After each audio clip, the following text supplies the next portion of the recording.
Hai akkam jirtu hordoftoota chaanaalii Araarsi nageenya waaqayyo iddoo jirtanitti isinaaf ta'u isiniin jecha akkam jirtu nagaa keessanii har'a immoo viidiyoo ajaa'ibaa isinii qabadhee dhufeen jira jechuudha kan inni ofii kiyyaatti fayyadamu isiniifis immoo qooduudhaaf fidee dhufeen jira jechuudha dinnichaadha har'a immoo kan itti fayyadamnu jechuudha fuula keenyaaf warroonni xalaa qabnu yookiin immoo nixibxaabii fuula keenyarra kan jiru fuula keenya kan gurraachessu yookiin immoo xalaa fuula keenyarra kan jiru kan balleessu jechuudha torban tokko keessatti yoo itti fayyadamtan sirriitti nurraa balleessa jechuudha kun dinnichaadha kun immoo urgoo yookiin immoo hitittuu jechuudha yookiin immoo roobii jechuudha isaan booda dinnicha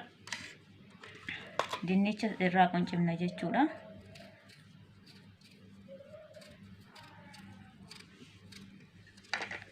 dinnicha akkasitti irraa quncifanna jechuudha dinnichi isaa qulqullina qabaachuu qaba jechuudha amaayyuu kan intabalaashaan yookiin immoo kan hin badne jechuudha qulqullina qabaachuu qaba jechuudha dinnicha haaraa ta'uu qaba jechuudha isaan booda egaa akkas gooneeti booda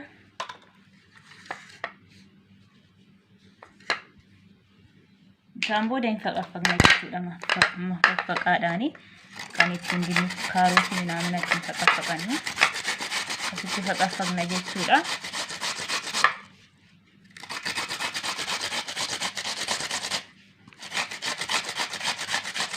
dinnicha tokkottis gimmaashatti anama gimmaashattidha jechuudha kan inni fayyadame tokkottis fayyadamuu dandeessu rakkoo hin qabu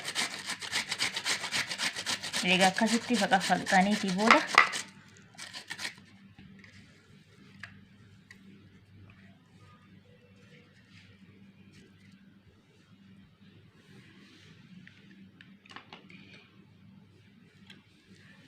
isaan booda akkasittiin egaa sirriitti bullaa'ee booda sirriitti bullaa'uu qaba jechuudha kun amma xiqqoo ishinaan bulloofne sirriitti akkas gootu jechuudha egaa akkas gootaniiti booda urgootti gootu jechuudha urgoo yookiin roobii yookiin immoo hitittuu jechuudha hitittuu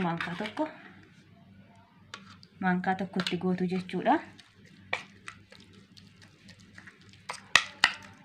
isaan booda akkasittiin waliin dhooftu jechuudha akkasitti sirriitti waliin dha'uu qabdu jechuudha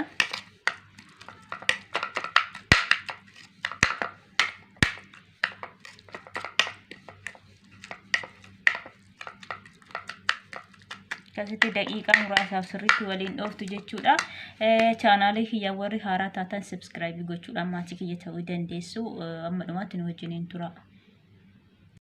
kunoo daakeen jira jechuudha akkan dura faqaffaqetti sirriitti naaf bulloofne jechuudha amma kinoo akkasitti kanaanan daakee jechuudha kanaan intiniidhaan jechuudha daakeen jira jechuudha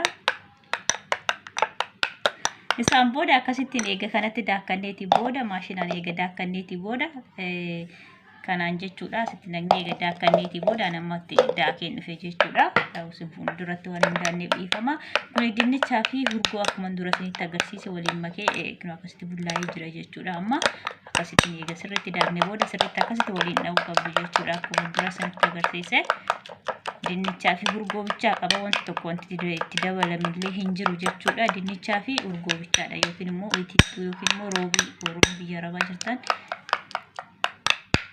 roobii yaa'u kan araboonni itti fayyadaman jechuudha urgoodha isaan booda akkasitti sirriitti waliin rukutachuu qabdu jechuudha akka wal fudhatuu fi daqiiqaa muraasaaf jechuudha isaan booda fuula keenya dibannaan gadhumaatti nu wajjiniin tura Hayroota kiyyaa kunoo fixeen jira jechuudha amma nan dibadha jechuudha akkuma dura isinitti agarsiise akkasittiin egaa dinnichaa fi roobii urgoo akkasitti waliin rukunneeti booda nan dibadha jechuudha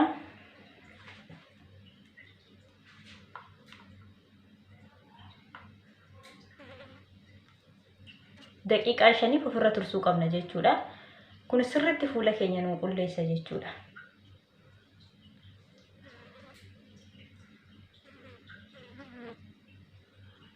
sirriitti xalaan illee fuula keenya irra jiraate wanti gugurraachi illee fuula keenya irra yoo jiraate sirriitti fuula keenya nu bareecha nu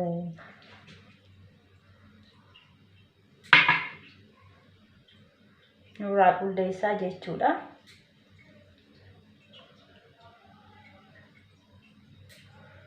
daqiiqaa 5 akkasittiin ofirra tursuu qabdu jechuudha. Akkasitti ofirra taashaataniiti booda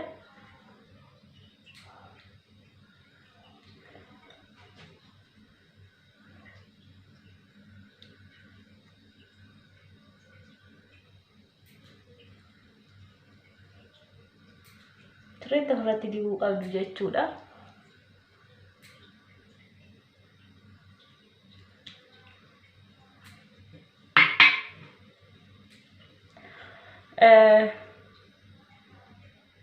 Egaa akkasitti dibanniti booda daqiiqaa 5 ofirra tursuu qabna jechuudha. Daqiiqaa 5 booda inni kanna sirriitti fuula keenya nu bareecha jechuudha. Indiineessa wanta gurraachi fuula keenya na taxxaabiin wanta garaagaraa fuula keenya irra yoo jiraate sirriitti fuula keenya irraa qulleessa jechuudha. Kanaaf amma daqiiqaa 5 ofirra tursuu qabna jechuudha. Amma dhiqaddee walitti deebinutti wajjin tura. Kunoo dhiqadheen jira jechuudha. Daqiiqaa 5 ofirra egaa tureeti booda kunoo dhiqadhee fixeen jira jechuudha. Yeroo akkasittiin dhiqadheen jira jechuudha. Akkasitti fuula keenya nu bareechaa nuuf diimessaa wanta nurra jiru hunduma isaa nurraa qulleessa jechuudha. Kanaaf kanatti fayyadamuu hin dandeessu jechuudha. Warri yaa akkuma dura isinitti himee fuulli keessan xalaa kan qabu wanta gurraacha wanta isinirra jiru hunda fuula keessan irraa hin qulleessa jechuudha. Yaa akkuma argaa jirtan kana. Kanaaf akkasitti fayyadamuu hin dandeessu jechuudha. Waan wajjin turtaniif galatoomaa. Chaanaalii kiyya subscribe naaf godhaa. Maatii kiyya naaf ta'uu dandeessu. Viidiyoo biraatiin hanga walitti deebinutti turtii gaarii.